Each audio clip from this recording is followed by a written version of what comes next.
Hello, good morning. आज बनवणार आहे मी मंचुरियन. तर त्या अगोदर बघा, हे बटाटा कसा खराब झालेला होता, आतमधून पूर्ण काळा काळा. डब्याची तयारी करून घ्यायची आहे. आरूला शाळेत जायचं होतं, त्यामुळे बटाट्याची भाजी बनवायची. तर बाहेर आले कढीपत्ता घेण्यासाठी, तर पावसाने झाडं एकदम अंघोळ केल्यासारखी एकदम फ्रेश फ्रेश दिसत होती. कढीपत्ता घेऊन आले आणि त्यानंतर बघा बटाट्याची भाजी बनवलेली. यामध्ये फक्त हळद, लाल तिखट आणि सुहानाचा मसाला, मीठ आणि लसूणाची फोडणी दिलेली, जिरे मोहरी टाकून.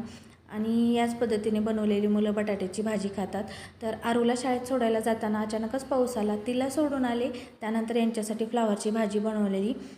आणि इकडे मंचुरियन बनवायचं, तर पत्ताकोबी कट करून त्यामध्ये सर्व साहित्य टाकून घेतलं आणि ते मळून ठेवलं. त्यानंतर मंचुरियन पण बनवून झाले होते. ध्रुवला खाण्यासाठी दिले, बाकीचे तळून घेतले आणि राहिलेले तळून घेत होते. यामध्ये अद्रक, लसूण, त्यानंतर हळद, लाल तिखट, हिरवी मिरची, मीठ आणि थोडीशी कोथिंबीर टाकलेली आणि कॉर्नफ्लॉवर आणि मैदा या सर्वाचं मिश्रण करून मस्तपैकी बॅटर बनवलेलं आणि इकडे मंचुरियन बनवून घेतले. त्यानंतर ध्रुव टी व्ही बघत बसलेला हॉलमध्ये. त्यानंतर मी पण खाऊन घेतले 2-3 कसे झालेत बघण्यासाठी.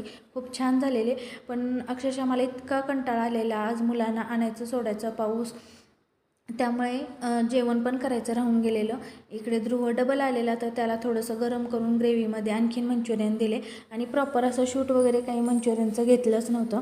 त्यानंतर मंचुरियन वगैरे बनवून झाले. त्यानंतर मी जेवायला घेतले शेपाची भाजी, मिरची आणि अर्धी चपाती. हे आरूने शूट घेतलेलं आहे, तिने शाळेतून आल्यानंतर खाल्लेले मंचुरियन. आणि त्यानंतर मग आवरलं आणि ध्रुवला क्रिकेट अकॅडमीला सोडायला निघालोत. मध्येच वारं पण सुटलेलं, आभाळ आलेलं आणि त्याला सोडून आलोत ग्राउंडवरती. तो एकटाच राहिलेला, तर त्याचं व्यायाम वगैरे करणं सुरू होतं. आणि बघा किती हवा सुटलेली आणि पावसाचा आजकाल काही सांगताच येत नाही, थोडा येतो जातो येतो जातो. आणि ध्रुवला सोडून आता घरी निघालो. चलो बाय.